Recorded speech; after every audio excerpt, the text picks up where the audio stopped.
শতরূপ না কি একটা আছে, সেও 4-5 বার ভোটে হেরেছে, সবগুলোই হারে ভোটে, আবার যত দাঁড়াবে হারবে। এবং হারা শুধু নয়, এরা সিকিউরিটি মানিও ফেরত পায় না। এরা প্রত্যেকের Facebook account, x account, Instagram খুলে দেখুন নরেন্দ্র মোদীকে নিয়ে কি খিল্লি না করেনি এরা। প্রধানমন্ত্রী নরেন্দ্র মোদী আপনার বাপ হতে পারেন, আপনি এখন ঠিক করেছেন, কদিন আগে বললেন যে আমরা মোদির বাচ্চা, তো আপনি মোদির বাচ্চা হতে পারেন, আমি তো মোদির বাচ্চা নই। আপনি বাপ পাল্টেছেন, আমি তো বাপ পাল্টাইনি। গৃহপালিত পশুর বিষটা ফেলার জন্য ওই কাগজটা ব্যবহার করা হয়, ওটার নাম হচ্ছে গণশক্তি। গত দুদিনের হেডলাইনটা দেখবেন, পাকিস্তান বাংলাদেশের কাগজকেও লজ্জা দেবে ওদের হেডলাইন। এরা কমপ্লিটলি, এরা এই যেদিন সিঁদুর অপারেশন হলো, সাকসেসফুল অপারেশন, মাসুদ আজহারের পুরো ফ্যামিলিকে একেবারে ভ্যানিশ করে দিল ভারতের বীর সেনারা। 100 কিলোমিটার ভিতরে ঢুকে মারল, 100 kilometre. This is first time. 1971-এও 100 কিলোমিটার ভিতরে যায়নি। সেই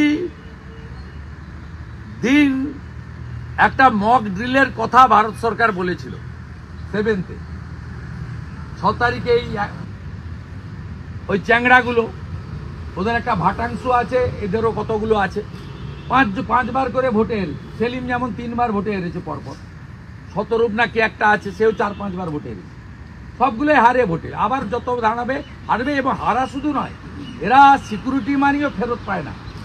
এরা প্রত্যেকের Facebook account, x account, Instagram খুলে দেখুন নরেন্দ্র মোদীকে নিয়ে কি খিল্লি না করেনি এরা। বলছে ইনি কোভিডের সময় থালা বাজাতে বলেছিলেন। কি বাজে ভাবে 6 তারিখে ওদের পোস্টগুলো দেখুন, নোংরা ভাবে ভারতবর্ষের প্রধানমন্ত্রীকে আক্রমণ করেছে। তারপরে 7 তারিখ থেকে মুখ চুন হয়ে গেছে, মুখ বন্ধ। ইনসাফ মিছিলও পাবেন না, তেরঙ্গা মিছিলও পাবেন না। প্যালেস্টাইনে বোম পড়লে এক্ষুনি মিছিল বের করত।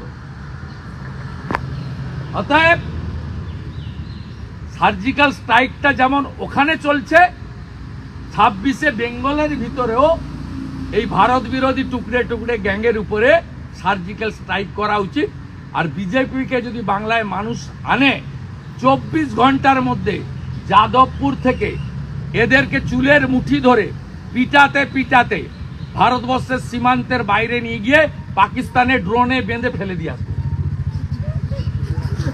একটা জায়গায় তার ইন্টেলিজেন্সের ফেলিয়ারের বিরোধিতা করা হয়েছে বা তার সমালোচনা করা হয়েছে, মানে কেউ দেশের বিরোধী হয়ে যাচ্ছে তা নয়। আজ দেখি একটু আগে বিধানসভার বাইরে শুভেন্দু অধিকারীর আবার তার কেটে গেছে। তার কেটে আরও কয়েকজন তার সঙ্গে আমার নাম করে বলছেন যে কেন আমরা ভারতের প্রধানমন্ত্রীর কয়েকদিন আগে সমালোচনা করেছি, 6 তারিখ নাকি ফেসবুকে পোস্ট করেছি প্রধানমন্ত্রীর বিরুদ্ধে। আমি এ তো শুনে ভয় পেয়ে গেলাম, ভাবলাম বোধহয় আমার ফেসবুক হ্যাক হলো কিনা। তারপরে আমি গিয়ে দেখলাম আমার ফেসবুকে প্রধানমন্ত্রীর বিরুদ্ধে বলে নয়, 6 তারিখ আমি কোনো পোস্টই করিনি, কিন্তু সেটা গুরুত্বপূর্ণ নয়। গুরুত্বপূর্ণ হচ্ছে হ্যাঁ, আমি প্রধানমন্ত্রীর বিরুদ্ধে 6 তারিখ না হলেও তার আগে পরে পোস্ট করি, ভবিষ্যতেও করব। আমি না করলেও আমার অন্যান্য কমরেডরা হয়তো 6 তারিখে করেছেন, যারা করেছেন তারা বেশ করেছেন।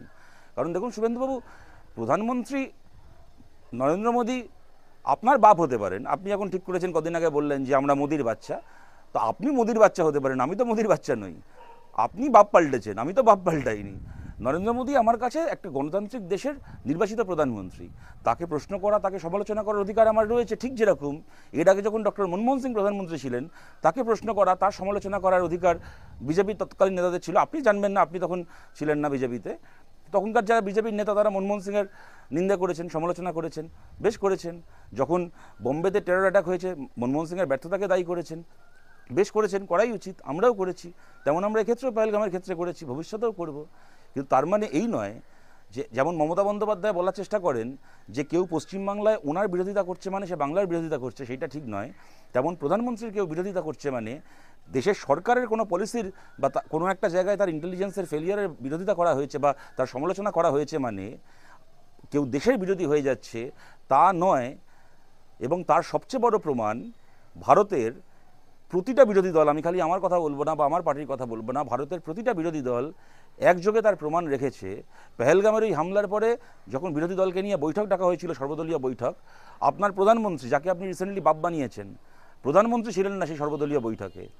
উনি বিহারে ভোটের প্রচার করছিলেন, কিন্তু ভারতের সমস্ত বিরোধী দলের নেতারা তারা ছিলেন এবং তারা আনইকুইভোকালি, তারা একেবারে একেবারে মানে মানে আনকন্ডিশনালি ভারত সরকার যেন সন্ত্রাসবাদের বিরুদ্ধে কড়া পদক্ষেপ নেয় এই প্রশ্নে সরকারের পাশে দাঁড়িয়েছে, যাবতীয় তাদের মধ্যেকার বিরোধ ভুলে। এবং তারপরেও যখন অপারেশন সিঁদুর যখন লঞ্চ করা হয়েছে, যখন পাকিস্তানের 9টা টেরর ক্যাম্পকে আমাদের ভারতীয় সেনার জওয়ানরা টার্গেট করে করে উড়িয়ে দিয়েছেন, ভারতের প্রতিটা বিরোধী দল, সিপিআইএম সহ ভারতের প্রতিটা বিরোধী দল, তারা টেররিজমের বিরুদ্ধে, টেরর নেটওয়ার্ককে উড়িয়ে দেওয়ার এই যে কাজ সফলভাবে ভারতের সেনা করেছে, আমরা গর্বের সঙ্গে সেটাকে স্যালুট করেছি, আমরা অ্যাপ্রিসিয়েট করেছি।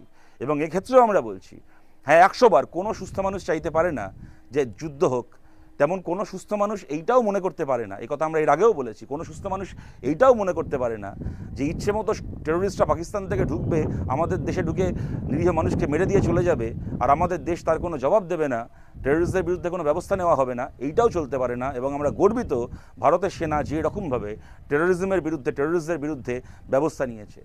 আপনি এত লাফাচ্ছেন কি মশাই? আপনি এত লাফাচ্ছেন কি?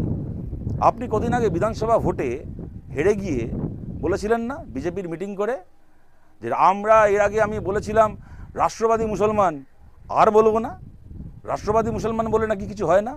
আপনি শুভেন্দু অধিকারী, আপনি বলেছিলেন না পাকিস্তানের পাঠানো জঙ্গিদের গুলিতে যখন হিন্দু মানুষ খুন হলেন, সেই হিন্দু মানুষের খুনের বদলা নিতে গিয়ে প্রথম যে মানুষটা প্রাণ দিলেন তার নাম ঝন্টু আলী শেখ, আমাদের রাজ্যের একজন মুসলমান,